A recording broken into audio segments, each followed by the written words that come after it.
इस कहानी के लेखक है विजेंद्र कुमार कर्ण। आज 3 दिन हो चुके थे। नरेंद्र से ना तो कुछ खाया गया था और ना ही वो सो पाया था। उसे समझ नहीं आ रहा था कि वह कैसे अपने बच्चे पिशाच से पीछा छुड़ाए। इधर उसके बच्चे का पिशाच उससे बार बार पानी मांग रहा था। पिताजी, पिताजी आप मेरी बात क्यों नहीं सुनते हैं? कृपया करके मुझे पानी पिला दीजिए ना। मुझे इतनी प्यास कभी नहीं लगती थी। पिताजी, पता नहीं मुझे क्या हो गया है। मेरा गला हमेशा सूखा रहता है। नरेंद्र बार बार एक ही बात सुनकर परेशान हो गया था, लेकिन अब वो चाहता था उस पिशाच की आवाज उसके कानों में ना पड़े। अगर मेरी यही हालत रही और मैंने कुछ नहीं खाया पिया तो मैं मर जाऊंगा। क्या करूं? मैं क्या करूं? हाँ, मैं अपने कानों को बंद कर लेता हूं, ये ठीक रहेगा। हाँ।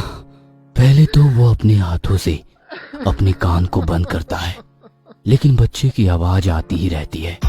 फिर वो सोचता है क्यों ना एक कपड़ा अपने कानों पर बांध लो। हाँ, उसे एक कपड़ा मिल ही जाता है, लेकिन जैसे ही उसे उठाकर वो अपने कानों में बांधने की कोशिश करता है, उस कपड़े में आग लग जाती है।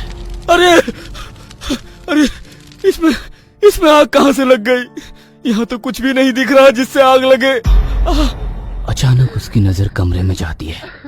उस बच्चे का पिशाच उसे अब कहीं नहीं दिख रहा था।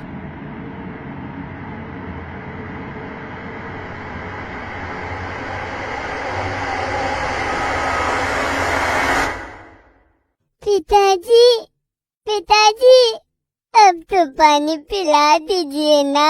बहुत देर हो गई है। आपको मुझ पर दया नहीं आ रही है पिताजी? मैं तो बहुत छोटा हूँ। आपको दया कहाँ से आएगी?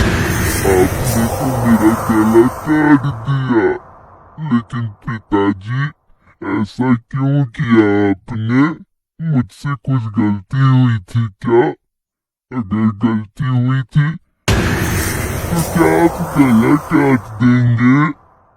नरेंद्र बच्चे की बात का क्या जवाब देता, क्योंकि उसने वो गलती की थी जिसे सुधारने की शक्ति तो ईश्वर के अलावा किसी में नहीं थी।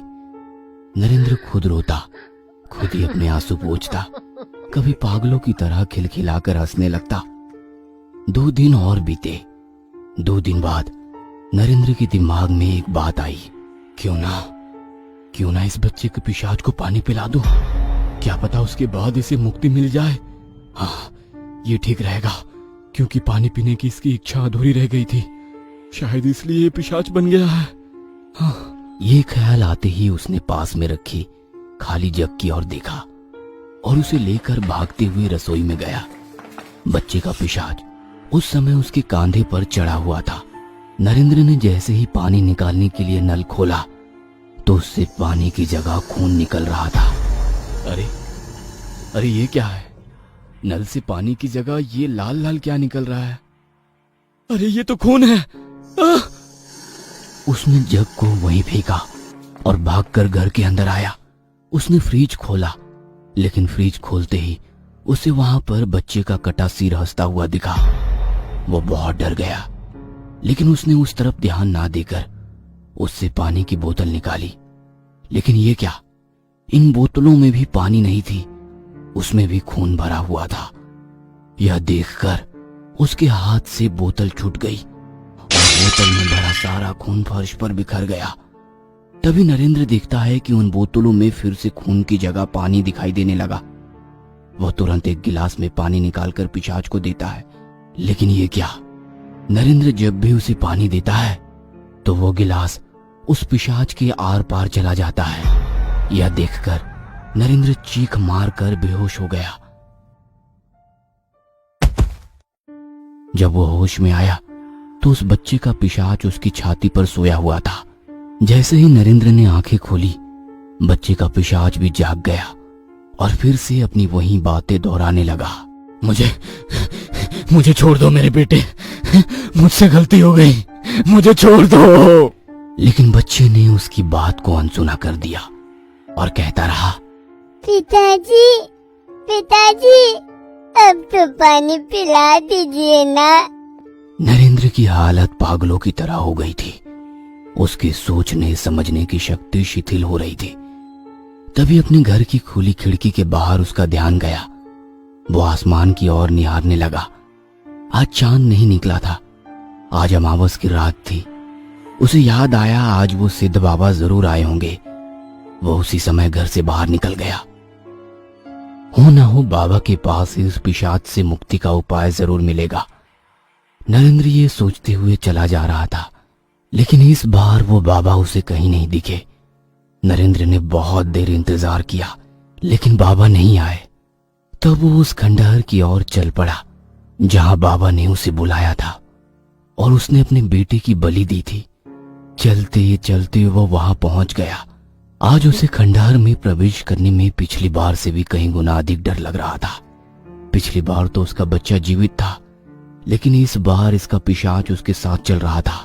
तभी बाबा की आवाज आती है, नरेंद्र, तुम आ गए? नरेंद्र को बहुत आश्चर्य होता है। उनकी आंखें तो बंद है, फिर उन्हें कैसे पता चला कि मैं आया हूं? नरेंद्र, बहुत सारे सवाल लेकर आया है ना तू।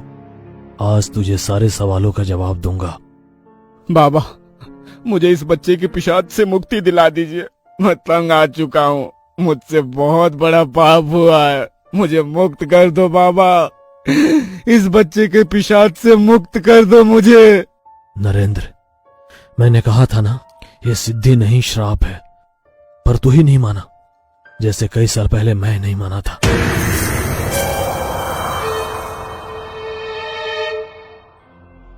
तू कुछ दिनों में परेशान हो गया नरेंद्र। मैं तो ये श्राप पिछले 70 सालों से भुगत रहा हूं। 70 साल पहले मैं भी तुम्हारी तरह ही था। मुझे भी सब कुछ चाहिए था, सारी खुशियां चाहिए थी, धन चाहिए था, दौलत चाहिए था। तो मैंने भी वही किया था जो तूने किया। मैंने भी एक बच्चे की बलि दी ताकि मुझे भी उस बाबा की सारी सिद्धियां हासिल हो जो हमारे गांव आया करते थे। और फिर उस बच्चे का पिशाच मेरे भी पीछे वैसे ही लग गया जैसे तुम्हारे पीछे।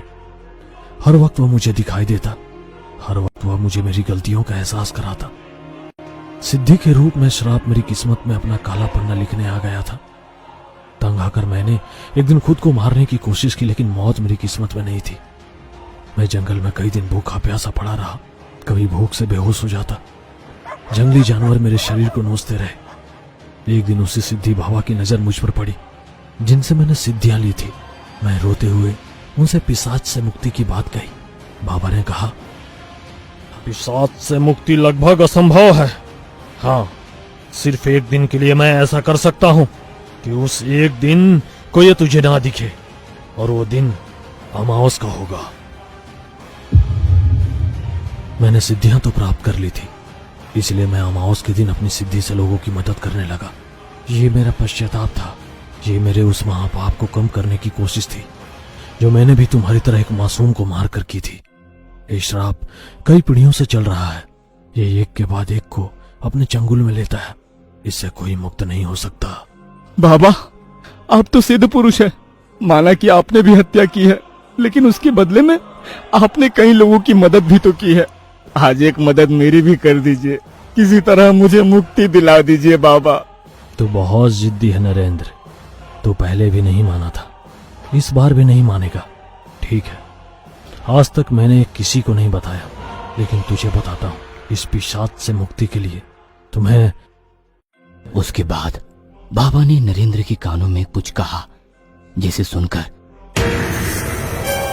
नरेंद्र चौंक जाता है। उसके होश उड़ जाते हैं।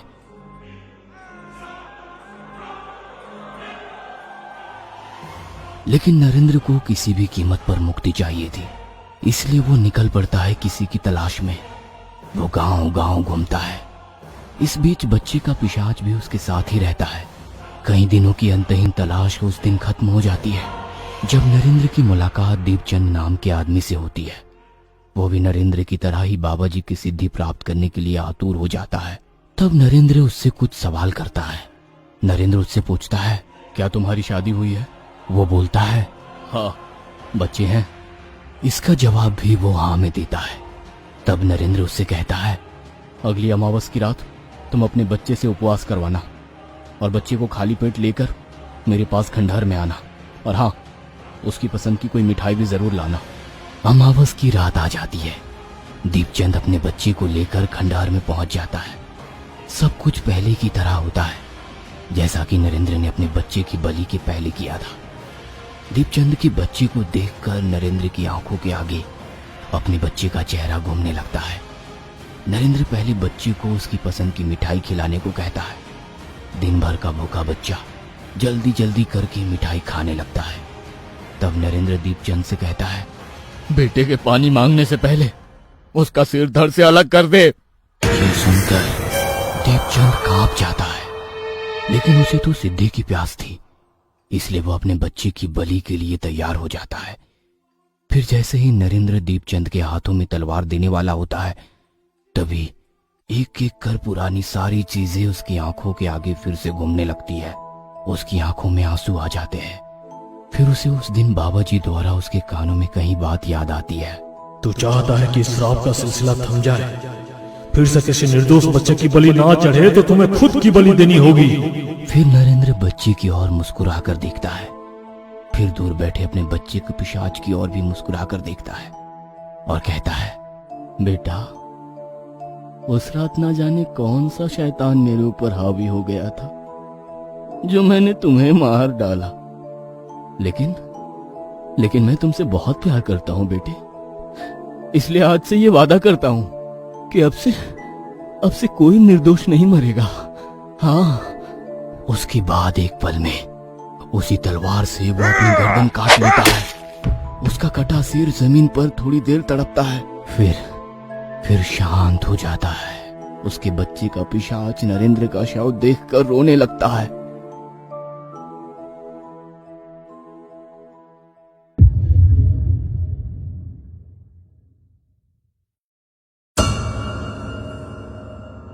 ये कहानी आपको अच्छी लगी हो तो हमें सब्सक्राइब करें, हमारा इंस्टाग्राम और फेसबुक पेज जरूर फॉलो करें। अगर आपके पास ऐसी ही कोई कहानी हो तो हमें कमेंट बॉक्स में भेजें।